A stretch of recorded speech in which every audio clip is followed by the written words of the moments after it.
Je suis Edwige Japet. Aujourd'hui, je suis avec Diane Keviakwe, qui est conseillère matrimoniale et puis coach en développement personnel. Diane, bonjour. Bonjour Edwige. Comment vous allez? Très bien. D'accord. Et la pluie? Ah ben, C'était une surprise. Hein? C'est une surprise agréable d'ailleurs parce qu'il faisait très chaud et ça a apporté la fraîcheur et nous souhaitons cette même fraîcheur dans la vie de tous nos auditeurs et auditrices de Radio Tiena et que vivement nous puissions dans cette fraîcheur porter beaucoup de bons fruits et aller de l'avant tout simplement. Parlant de bons fruits, il y a l'amour à côté. Hein. Quand on parle de fraîcheur, il y a aussi la fraîcheur dans le couple. Il y a Alicia qui a entamé cela.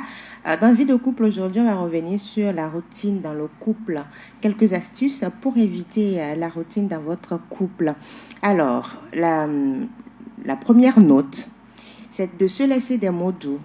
C'est la première note. Ce n'est pas que tous les jours vous allez le faire, mais de temps en temps, faites-le, laissez-vous des mots doux parce que ça apporte un petit changement, ces mots doux. Aujourd'hui, parce qu'on a WhatsApp, on a les applications, on a Telegram et tout, on a les mails, on préfère écrire un message direct ou WhatsApp et tout ça à notre partenaire pour le dire qu'on l'aime et tout. Non, évitez cela.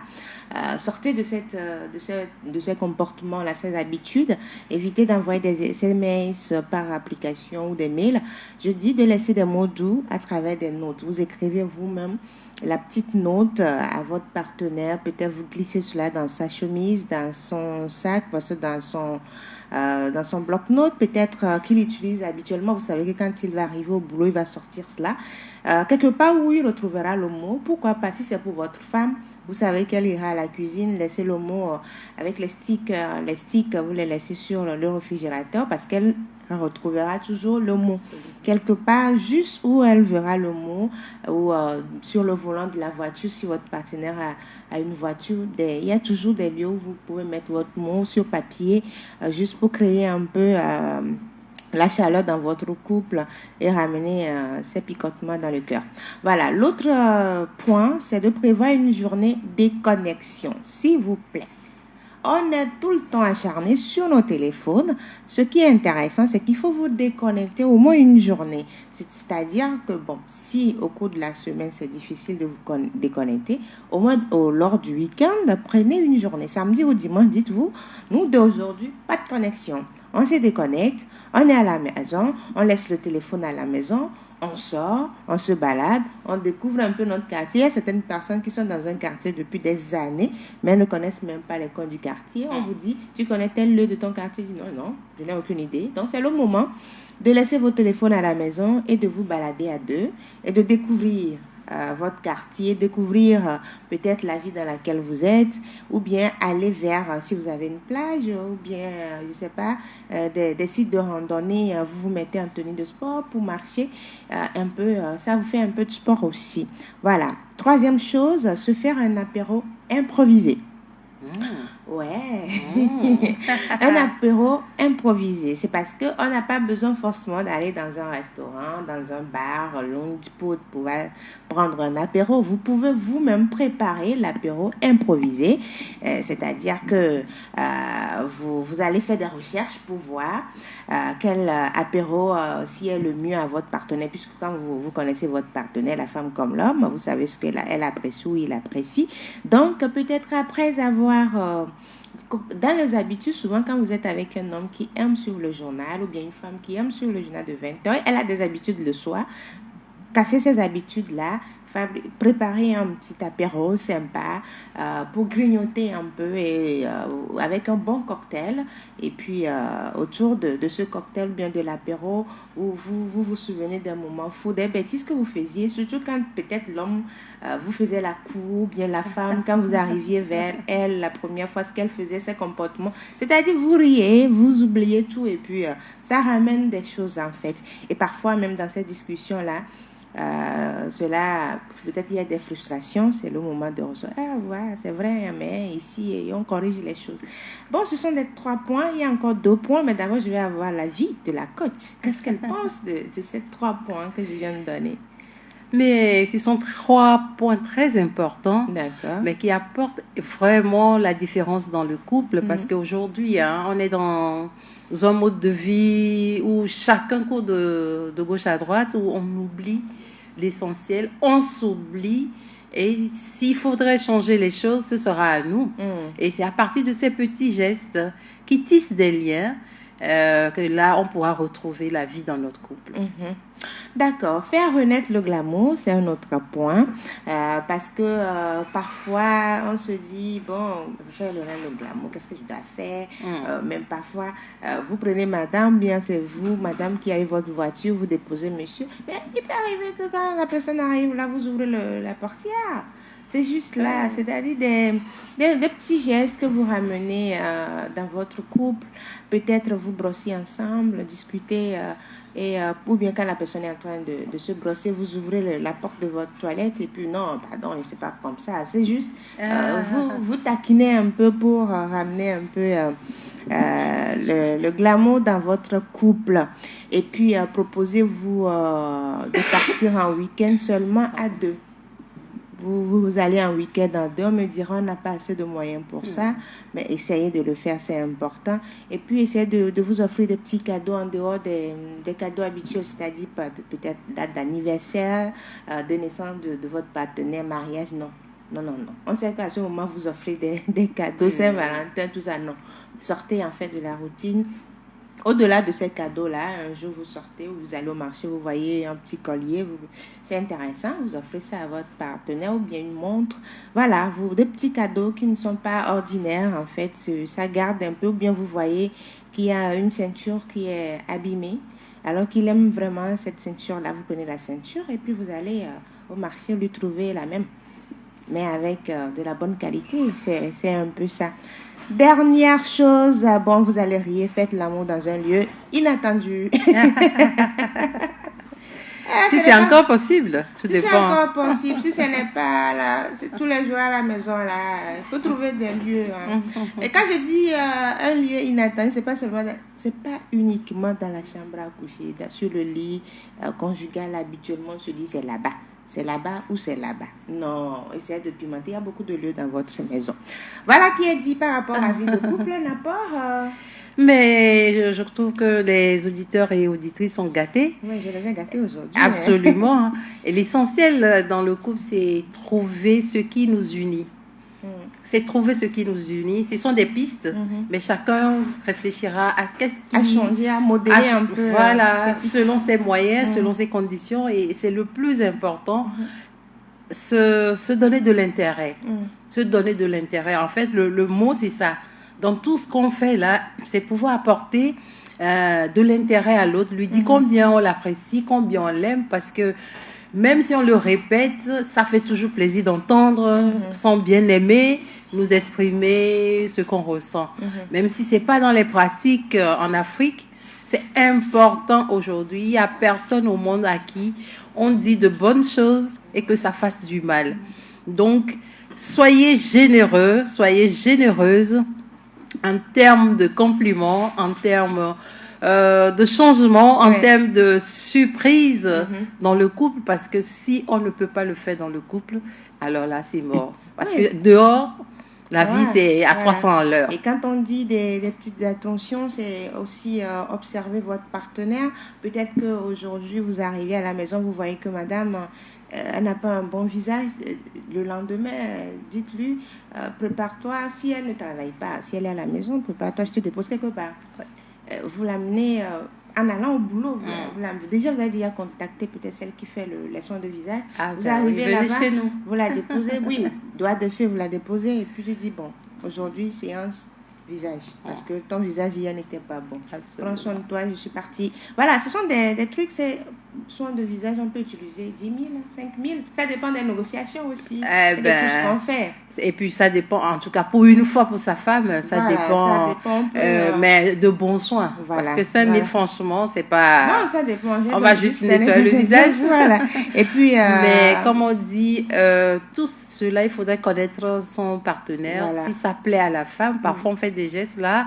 Et il y a des femmes qui disent, il fallait me donner cette somme-là. Ça aussi, c'est pas bon. Je préfère prendre cette somme. Ça aussi, c'est pas bon. Ce sont des réactions que les femmes ont souvent qui limitent la fête les gestes des hommes. Ce qui fait qu'à un moment donné, elles sont frustrées, elles disent mon homme ne me donne pas ceci, il ne me fait pas de cadeau. Mais le gars, il vous a fait le cadeau une fois et puis vous avez dit, c'est quoi ça? Mais je tiens quand même à ce que à chaque cadeau, il faut être sûr que ça plaise à l'autre. Souvent, on fait ce que nous pensons que ça va plaire à l'autre. Il faut connaître son partenaire. Et ça frustre. Il faut connaître son partenaire. Si le partenaire n'aime pas la chose, il ne faut pas lui dire, oh, toi aussi, il faut changer un peu. Non. C'est question, ça, le plaisir, c'est personnel. Mais il y a certains hommes, par exemple, quand on prend les hommes qui ne sont pas expressifs, mais ils ne te disent pas s'ils aiment ceci ou pas, mais vous le sentez dans les gestes, parfois, si c'est un massage que vous lui faites, il ne dit rien, il accepte.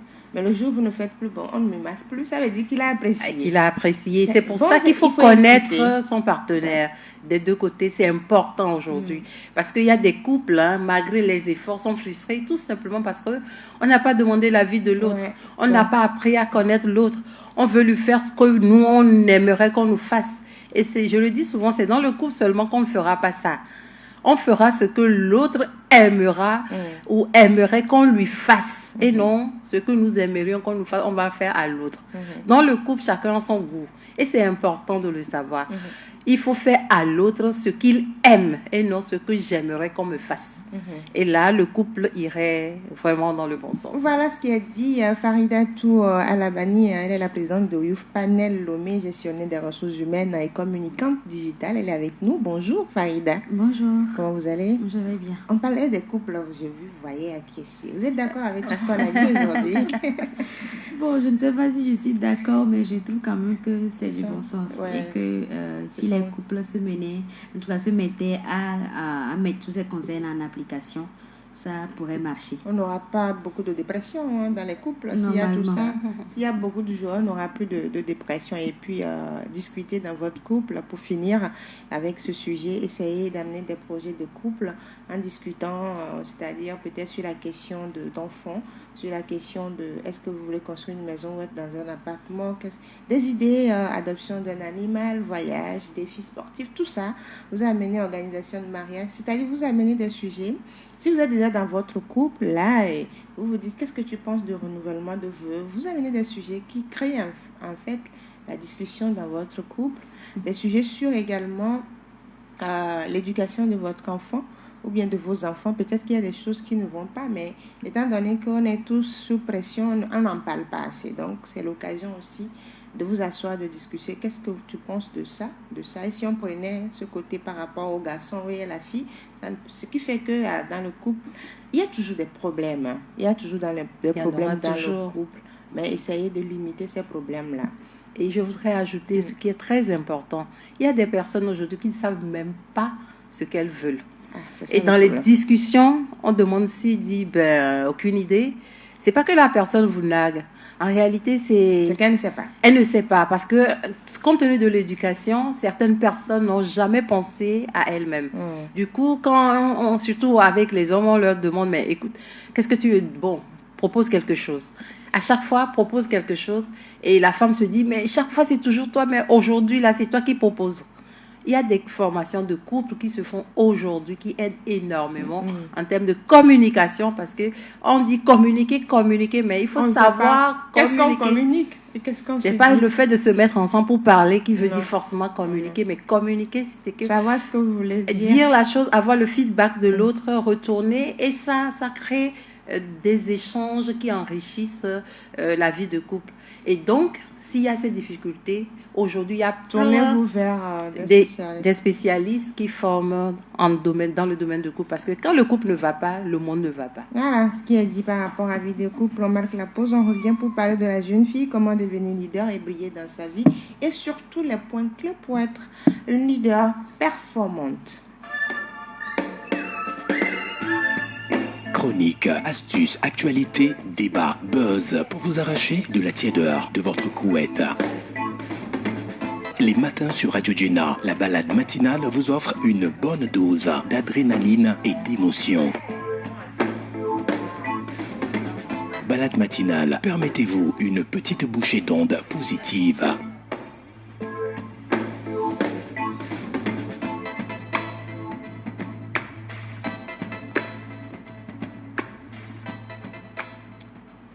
Jeune fille, comment devenir leader et briller dans la vie? C'est le terme de la semaine dans la balade matinale. On avait commencé les discussions à travers qui est la jeune fille, les définitions de base, l'éducation de base lundi. Aujourd'hui, on va revenir sur le fond de jeune fille leader, comment être performante, quelles sont les clés à prendre en compte pour être performante et impacter réellement sa communauté.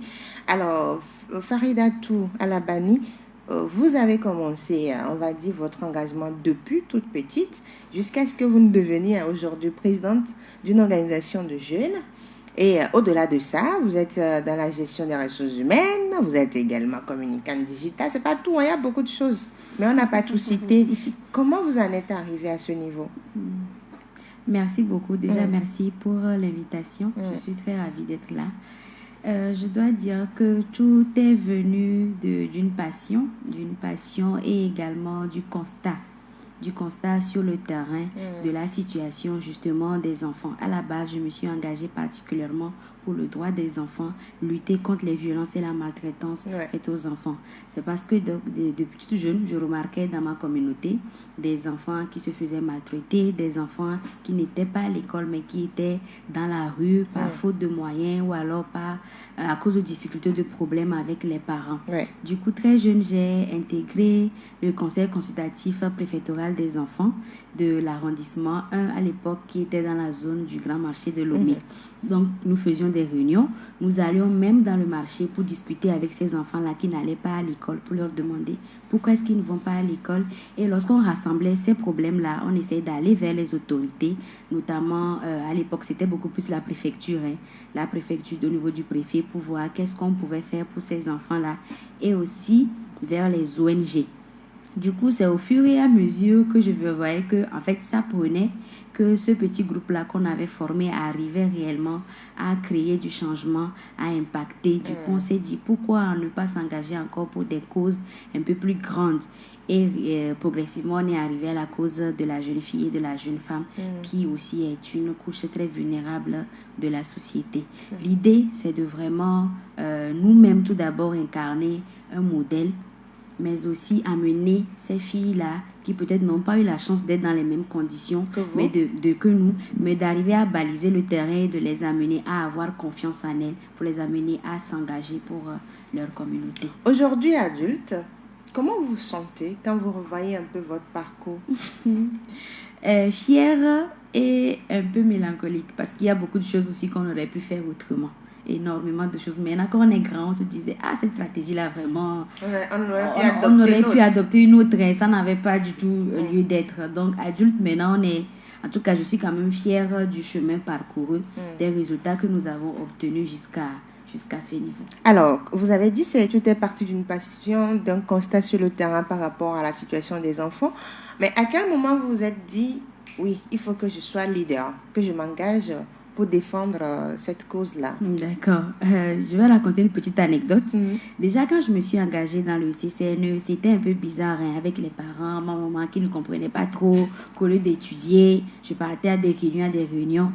Mais une fois, elle m'a vue à la télé où j'étais en train de parler de ce sujet et la TVT était même venue à la maison pour faire un reportage sur moi et on l'a interviewée. Disons que c'est à partir de ce moment. C'était le déclic. C'était vraiment le déclic. Elle m'a appelé, elle m'a demandé qu'est-ce qu'on fait concrètement là-bas. Ah bon, donc ça peut changer. Ok, je vais essayer d'ouvrir d'autres portes avec mes collègues au boulot, avec mon groupe pour voir. C'est vraiment des thématiques assez intéressantes. Et jusqu'à aujourd'hui, elle se bat même pour m'arracher les t-shirts que nous faisons pour faire la promotion des filles, de la femme, etc. Disons que c'était vraiment le déclic parce que mes parents ont compris que ce que je faisais était important et ils ont commencé à plus me soutenir. À plus te soutenir. Mais au début, c'était l'incompréhension. C'était beaucoup plus l'incompréhension et surtout parce qu'au lieu d'étudier, tu allais sur le terrain, tu allais à des réunions, à des ateliers. C'est comme si tu ne prenais pas vraiment au sérieux tes études. Parce que les parents, c'est vraiment les études en premier. Alors, Diane, quand on écoute son histoire, on se dit, l'engagement, ce n'est pas après. C'est quand vous venez au monde, c'est-à-dire vous arrivez avec cela et il faut à un moment donné un déclic pour vous dire, oui, c'est ma route, en fait, c'est mon chemin que je dois emprunter. Déjà, je veux des félicitations à Farida. Je suis très fière d'entendre cela parce que c'est ce que je véhicule à tout moment, mais je vois qu'à chaque fois que quelqu'un prend le chemin, la différence est nette. C'est parce que dans notre culture, on n'a pas compris que l'éducation commence même pas l'identification de l'essence même de l'enfant. D'accord. C'est depuis l'enfance que la route se trace. Et excusez-moi, hein, ce que je veux dire, j'espère qu'on va se comprendre. C'est pas l'école qui trace la route. Faut que ça soit clair. C'est l'éducation qui détecte le talent ou bien l'essence de la personne. L'éducation à la maison. À la maison. Parce que c'est d'abord là-bas. Ce sont les parents qui voient le potentiel les de leur faits enfant. de l'enfant. Et dans les faits, et les dires, souvent chaque enfant dit ce pourquoi il est né. Depuis l'enfance. A déjà dit une seule fois cela, au moins, à ses parents. Quand on pose la question, qu'est-ce que tu vas devenir demain? Quand on suit bien ces informations, il y a l'essentiel à l'intérieur. Maintenant, si le parent est bien formé, il comprendra. Il comprendra et ça oriente. Et c'est en ce moment qu'on met l'enfant à l'école de sa passion. Et on aurait réduit le taux de chômage dans le monde. Parce que quand c'est sa passion, on ne peut pas chômer. Mais on est plutôt inspiré à apporter. Et finalement, on ne demande même pas si on va être leader. On devient leader naturellement. Parce que c'est son unicité qu'on révèle. Et quand on est unique dans le genre, forcément, quand on a besoin de cet aspect des choses, on fait appel à la personne adéquate. Et on devient star. Comme ça, c'est pas forcément... Donc, ce qui veut dire, si on comprend bien, c'est que dès que vous avez un enfant, son talent se détecte dès le bas âge et non à l'école. L'école, c'est l'instruction qui vient boucler le tout. C'est cela. Normalement, c'est les parents qui tracent la voie et se disent, de la façon dont l'enfant, par rapport au jouet, réagit, par rapport à sa façon même de dormir. Je l'ai dit. Par rapport à des discussions aussi. À des discussions. L'enfant met sa bouche dedans, tais-toi.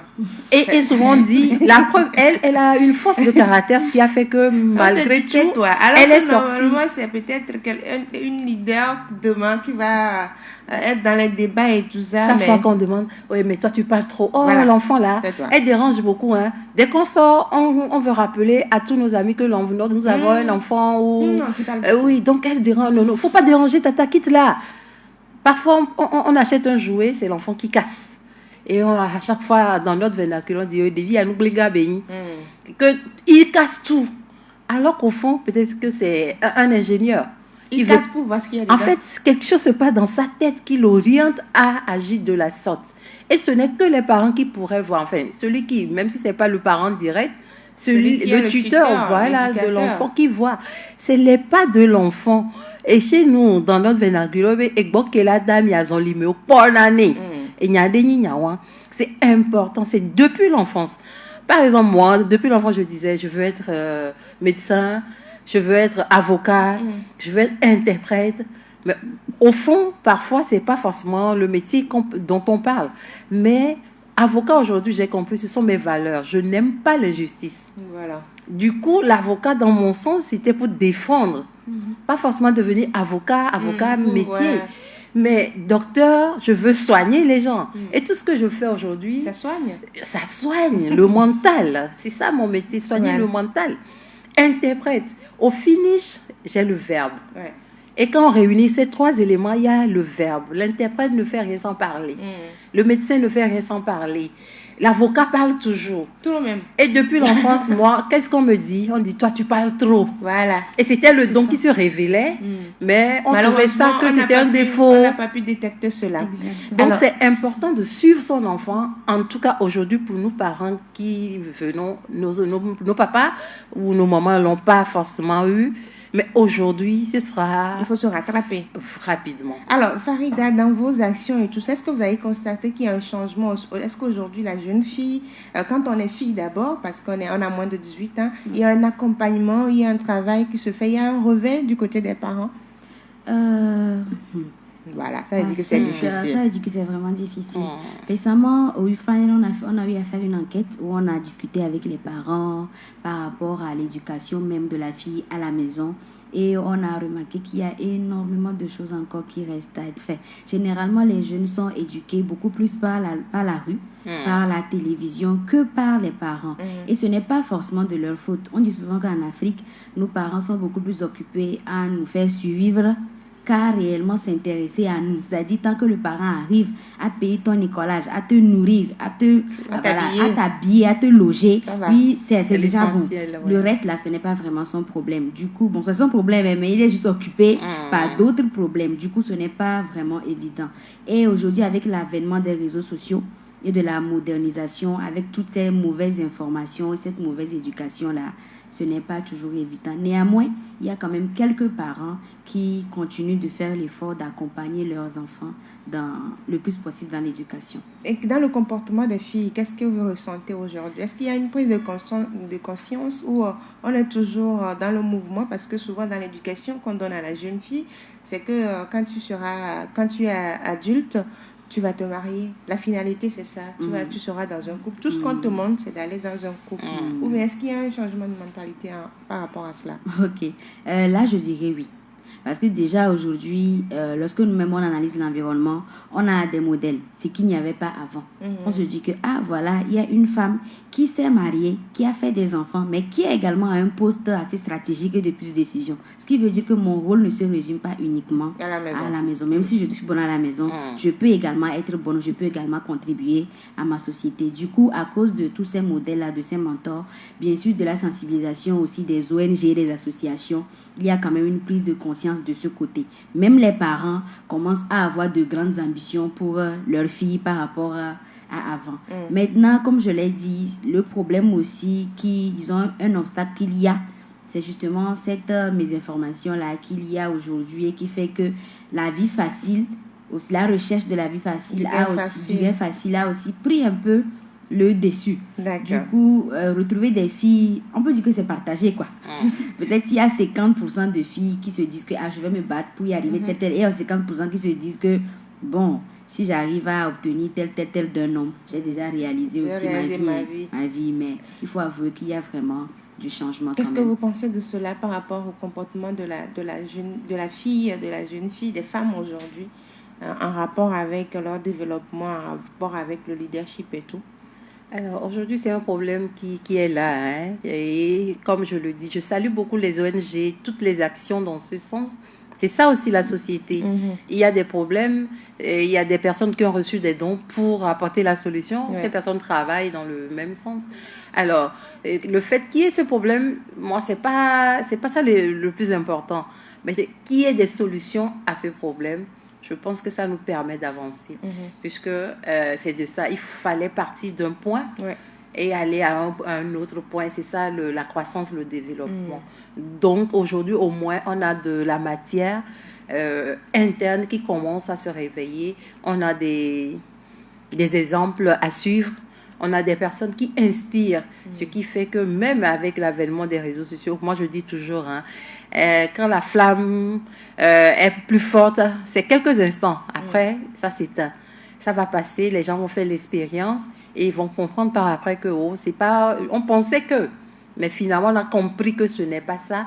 Et comme il y a des mentors déjà sur le terrain, ça peut orienter et accompagner. Et surtout aujourd'hui, qu'on ne pense pas que ce n'est que les parents. Ces associations qui font déjà leur travail, celui qui est inspiré pourra aussi les accompagner pour apporter son plus pour que nous puissions ensemble travailler pour que la jeune fille au Togo puisse devenir leader en termes de ses talents et de ses passions. Et quels sont les points à prendre en compte pour être une bonne leader? D'accord, merci beaucoup. Je dirais que pour être un bon leader, déjà, il faut identifier ce que l'on veut devenir, mais ce que l'on veut être, disons, cette figure-là que nous voulons être dans la société. Lorsqu'on l'aura identifié, on identifie également les actions. Disons, qu'est-ce que je peux faire justement pour arriver à ce point B là que je me suis fixé.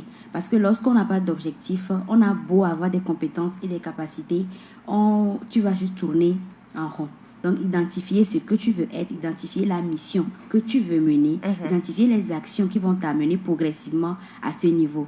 Développer également un grand relationnel, parce que ça aide énormément, parce qu'il faut communiquer, il faut te faire connaître, il faut avoir l'opportunité d'aller à des instances. Et tout ça, généralement, ça passe toujours par des relations, par des personnes que tu es arrivé à impressionner. Du coup, développer le relationnel, soit essayer d'intégrer un groupe ou en former un. soit d'intégrer un groupe qui existe déjà, qui mène des actions qui vont dans le sens de ton objectif, ou soit tu peux voir créer un autre mouvement qui va avoir des objectifs assez clairs et précis. Maintenant, lorsque ce groupe-là est créé, c'est de réellement l'animer, le motiver, arriver à communiquer réellement la vision de ce groupe. Généralement, c'est ce qui nous manque. Vous allez voir que le leader sait où il va, mais les autres qui sont avec lui n'ont pas les mêmes ambitions. Ils n'ont pas vraiment les mêmes ambitions. Ils ne savent même pas où est-ce qu'ils vont concrètement. Ils sont là pour être là. Et il faut être prêt aussi à abandonner certaines personnes en chemin. Ouais. Parce que ce n'est pas forcément parce qu'on a commencé avec 20 personnes qu'on va y arriver avec les 20. Il y aura forcément des personnes qui vont vous abandonner, des personnes aussi qui vont rejoindre le mouvement. Donc, en résumé, pour être vraiment une jeune fille leader qui impacte sa communauté, il est important d'avoir un objectif, de savoir où est-ce que l'on va et de se tracer un plan à suivre. Et quelles sont les responsabilités donc, qui reviennent aujourd'hui à la jeune fille qui se dit leader d'une communauté?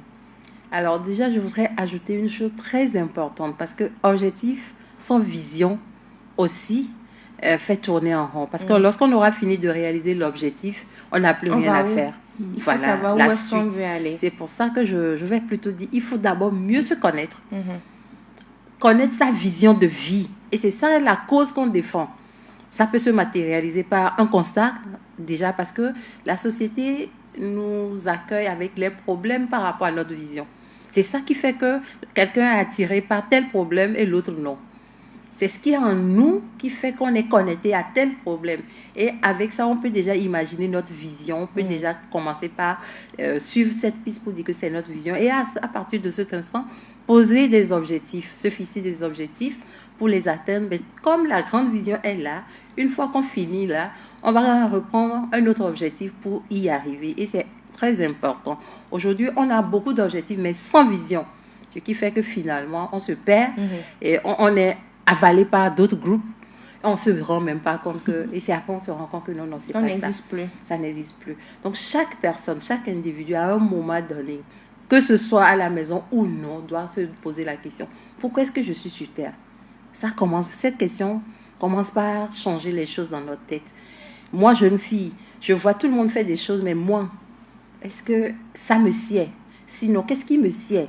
Qu'est-ce qui m'attire le plus dans mon cœur? Qu'est-ce qui fait que je n'arrive pas à m'endormir? Qu'est-ce qui me maintient éveillée? Je suis convaincue que Farida, quand elle a commencé par voir les enfants du quartier et tout, il y a des nuits où elle se dit on doit faire quelque chose. C'est ça qui l'a sortie de sa maison malgré les réticences des parents. Donc chaque personne a quelque chose à apporter selon le problème qui l'attire dans la vie.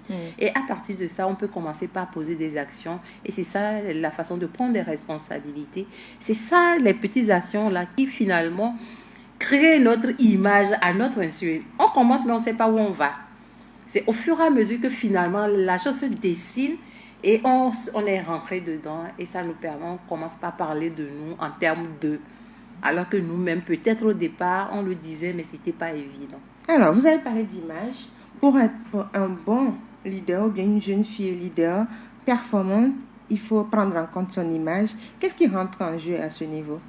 L'image, déjà, quand on parle de prendre en compte son image, il y a le fait de se connaître. Se connaître, en fait, c'est de savoir quel type de personne l'on est.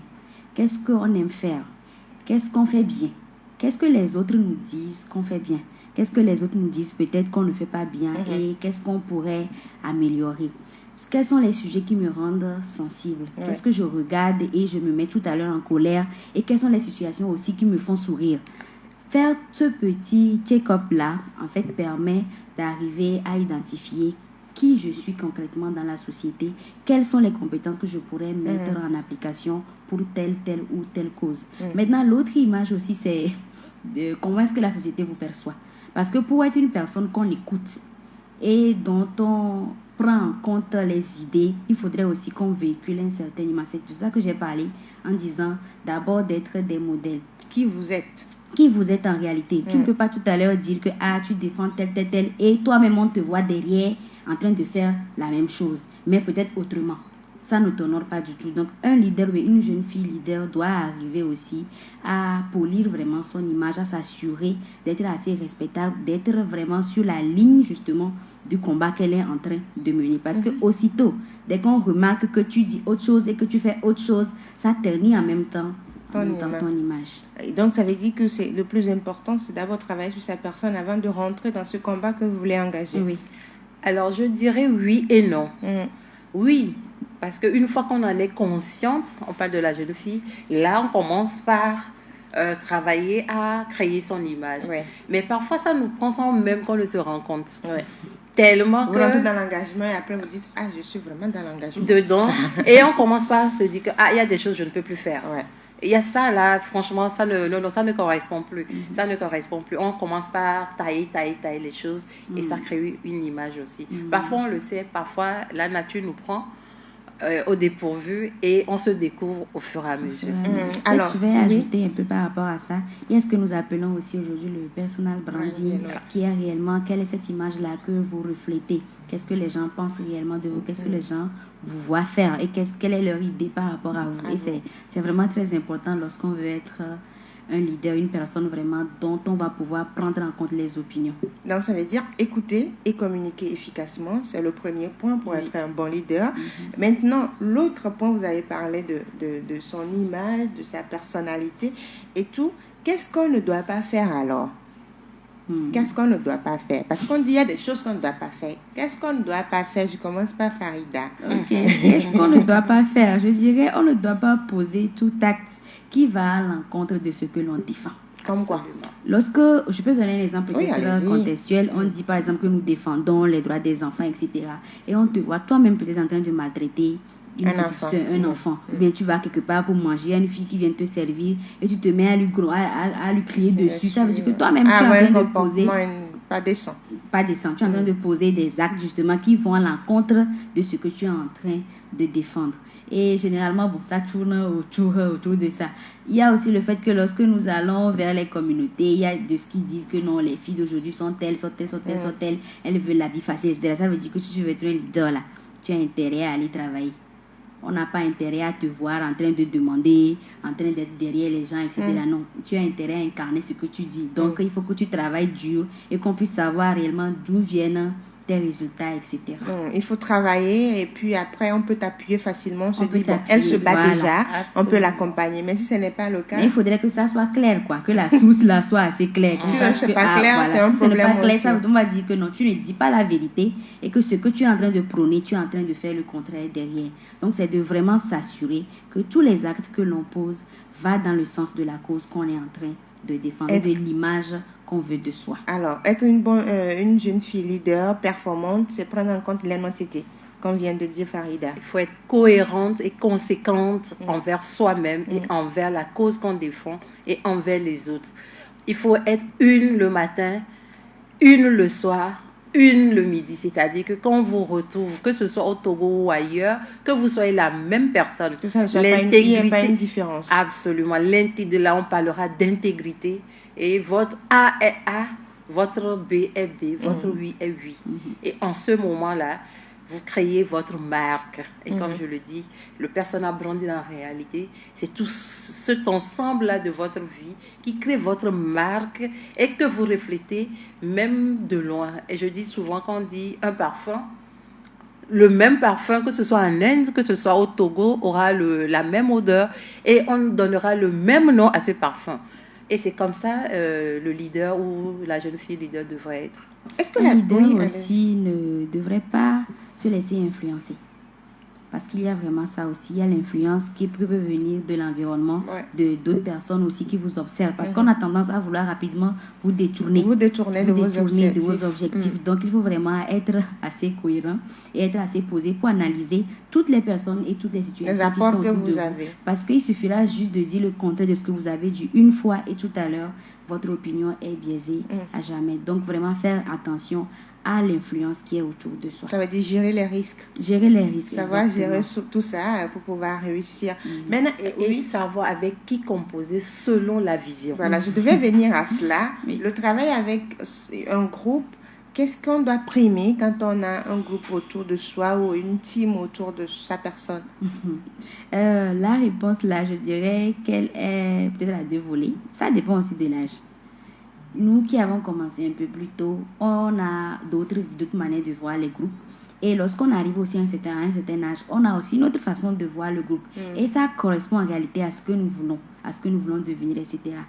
Quand on prend les plus jeunes, peut-être à moins de 18 ans, c'est beaucoup plus appartenir à quelque chose, appartenir à, disons, apporter ma pierre à l'édifice, être avec les amis, faire des activités collectives, ses pairs et tout. Du coup, on n'a pas forcément la vision. Quand on est plus jeune, on n'a pas forcément la vision. Jusqu'on sait qu'on fait quelque chose qui rapporte des mains. En fait, on apprécie les moments qu'on passe ensemble. On apprécie justement d'être en contact avec nos pères. On apprécie. Donc, le management n'est pas pris en compte. Donc, pas forcément. Et on ne sait même pas ce que ça donne. Et voilà. On vient agir et puis tant pis. Du coup, on peut laisser à tout moment. Voilà. Ça veut dire qu'à tout moment, on peut quitter l'association, on peut quitter le groupe parce que, bon, on ne comprend pas. Mais au-delà de 18 ans, le cœur est beaucoup plus engagé. Là, la personne qui s'engage, c'est beaucoup plus par rapport à elle-même aussi, sa vision, par rapport à elle-même, là où est-ce qu'elle veut aller. Donc là-bas, c'est de vraiment arriver à communiquer la vision du groupe, s'assurer de la motivation réelle des gens et surtout, à tout moment, prendre en compte aussi les opinions des gens. Parce que quand on est leader et qu'à chaque fois on a l'impression que c'est toi qui prends toutes les décisions, c'est toi qui sais tout, les autres vont se dire, c'est son groupe. Elle n'a qu'à faire, on va voir. Du coup, le jour où vous n'êtes pas là en même temps, le groupe ne fonctionne plus du tout. Du coup, il faut vraiment prendre en compte les opinions des autres, les écouter. Responsabiliser les gens surtout. Et aussi, il y a quelque chose qu'on négligeait avant, mais c'est de voir aussi comment ça se passe dans leur vie. Parce qu'à partir de 18 ans, on a aussi d'autres problèmes. C'est beaucoup plus, qu'est-ce que je veux faire de mes études? Il faut que je gagne de l'argent. Qu'est-ce que je veux faire de ma carrière professionnelle? Et donc, c'est d'arriver aussi, du coup, à apporter d'autres informations autres que ce que vous apportez dans l'association. Ça peut être des formations, arriver à toucher des leaders qui peuvent venir les former peut-être sur comment prendre la parole en public, sur comment rédiger réellement sa carrière professionnelle. Vous préparez sa carrière professionnelle au-delà de l'engagement. Parce qu'il faut que le jeune comprenne qu'au-delà de l'engagement, il gagne aussi quelque chose pour son propre parcours. Sinon, à un moment donné, vous allez le perdre. Et ce qui est tout à fait normal. Surtout pour la jeune fille. Surtout pour la jeune fille. Donc, vous la perdez rapidement. Alors Diane, sur ce point? Oui, sur ce point, c'est très important parce qu'aujourd'hui, c'est vrai, on a la ressource humaine, mais également, il faut les ressources financières. Et les deux devraient aller de pair. Et actuellement, je suis sur un projet où je travaille sur cet aspect. On a toujours montré l'aspect travailler, mais sans forcément nous faire comprendre la gestion financière. On sait gagner de l'argent pour dépenser, mais on ne sait pas faire travailler l'argent. Et aujourd'hui, c'est le gros problème qu'on a. Et parfois, je me dis, mais il y a des associations, à chaque fois, on tend la main. Alors qu'on a des ressources au sein où on peut fructifier nous-mêmes pour ne pas être obligé forcément d'attendre des ressources. Parce qu'on entend parfois, on voudrait faire ci, mais on n'a pas eu de partenaire, donc on n'a pas pu. Ou on n'a pas pu à la hauteur de... Donc c'est un projet sur lequel on est en train de réfléchir pour dire, chaque fois qu'il y a deux personnes ensemble, c'est déjà un réseau où on peut gagner aussi de l'argent. Pas seulement que du social, mais il y a des astuces pour gagner et... l'impact du changement positif en termes de changement dans le social également, parce qu'il faut manger soi-même, il faut être en pleine forme, il faut aussi satisfaire, oui, pour donner le cœur aux autres, et c'est important, c'est cet aspect qui nous manque et qu'on va travailler ensemble à corriger. Voilà, on a été travailler en groupe, savoir comment gérer son groupe, avoir son style de leadership. Est-ce que l'habillement aussi compte quand on est leader? Quand on est leader, je dirais que dans nos sociétés, malheureusement, oui. D'accord. Je vais le dire comme ça, oui, parce qu'on est constamment jugé. Et les gens nous jugent par rapport à l'éducation qu'ils ont reçue, par rapport à leurs principes, par rapport à la manière dont eux ils voient les choses. Si tu sais que porter tel vêtement va faire que lorsque tu vas aller à tel endroit où normalement on devrait t'écouter, les gens seront beaucoup plus concentrés sur ce que tu as porté et vont avoir un mauvais jugement sur toi, ça ne sert absolument à rien. Ce qui veut dire qu'un leader doit s'assurer de s'habiller. Je ne vais pas dire décemment parce que décemment aussi a cette définition. Il faut avoir son style quand on est leader. Il faut avoir son style, un style et surtout que disons mobilisateur. Voilà, qui ne gêne pas les autres et qui ne détourne pas les gens de ce que tu es en train de dire. Parce que généralement il y a des habillements qui font qu'au lieu de t'écouter, on te regarde. On te regarde. Et après, on dit qu'est-ce qu'elle a dit. Et après, on dit, mademoiselle, vous êtes belle. On ne dit pas ce que vous avez dit intéressant. On dit plutôt, mademoiselle, vous êtes belle. C'est tout ce qu'on retient. Voilà, c'est tout ce qu'on retient. Vous êtes belle. Et puis, vous réagissez bien, c'est intéressant. Mais ce que vous avez dit, la personne n'a rien retenu du tout. Et malheureusement, on va dans des communautés, on fait des sensibilisations. Il faut toujours se renseigner lorsqu'on est leader. Si vous devez aller à Sokodé, qu'est-ce que les femmes ont l'habitude de porter à Sokodé? Qu'est-ce que les femmes ont l'habitude de porter à Tchévier? Pour ne pas arriver et tout à l'heure, voilà, et heurter. Du coup, on ne va plus du tout vous écouter. Donc, un leader doit vraiment faire ce petit check-in. Donc, ça veut dire la jeune fille leader doit avoir un style vestimentaire qui est propre à ce qu'elle est en train de faire. Sinon, on se détourne réellement de ses objectifs. Alors, je dirais plutôt, le leader doit comprendre le sens de la communication. Et la communication tient compte même de du style vestimentaire. Parce que là où je vais pour apporter un message, en réalité, je dois parler dans le code de ces personnes-là. Ce qui fait que le leadership est un travail difficile où il faut apprendre à chaque fois que j'ai un public, je dois connaître ce public et m'adapter. Pour qu'on ne me voit pas autre, mais qu'on me voit comme des leurs. Et dès que je suis des leurs, le message passe clairement. Et que ce soit l'habillement, que ce soit la façon de parler, que ce soit même l'addiction, tout ça là, ça compte. C'est les gestes, tout ce qu'on fait. C'est pour ça qu'aujourd'hui, il y a un programme leadership et communication. C'est pas seulement moi j'aime m'habiller en pagne et puis je dois être en pagne partout. Mais si je vais chez des personnes, par exemple, il peut arriver que j'aille dans un ghetto. Quand je me mets en pagne, je vais dans un ghetto, c'est mort tout de suite. On me voit que ça c'est une matière qui vient, donc fermons nos bouches. Elle n'aura rien. Mais quand on se déguise un peu en style là, on doit se mettre dans le style à chaque fois selon l'objectif visé. Donc on doit communiquer, que ce soit dans l'habillement, la façon de faire les choses, tout doit communiquer le message que je veux apporter, mais dans le langage de mon interlocuteur. D'accord, on est presque à la fin, Oui, ajouter que pour la femme, c'est encore plus particulier. Le leader homme, c'est différent. Comme on parle de la jeune fille, voilà, la donc femme. Pour la jeune femme, c'est encore plus compliqué parce que la société a vraiment tendance à juger énormément la femme sur son physique. Sur son physique par rapport au code. Avant, je me demandais pourquoi est-ce que la plupart des grandes dames, elles s'habillent en 3 pagnes. Souvent, on se moquait même d'elles. C'est toujours 3 pagnes, 3 pagnes, 3 pagnes. Mais à un moment donné, j'ai compris. J'ai compris que si tu te retrouves dans un environnement d'hommes, et tu veux que ta parole soit réellement prise en compte, impacter, il faudrait incarner vraiment quelque chose. Incarner la force et la maman en fait. Et la maman. Ils veulent voir la maman parce que les hommes écoutent la maman plutôt que son épouse ou la petite sœur. La jeune fille doit comprendre que l'habillement est important. L'habillement est important, très et important. Selon le cas, ce n'est pas un style. Oui. Mais selon le cas, rapidement arriver à comprendre qu'il faut s'adapter selon l'interlocuteur. C'est pas pour autant quand vous allez pour parler aux professionnels de sexe que vous devez vous mettre en petite culotte.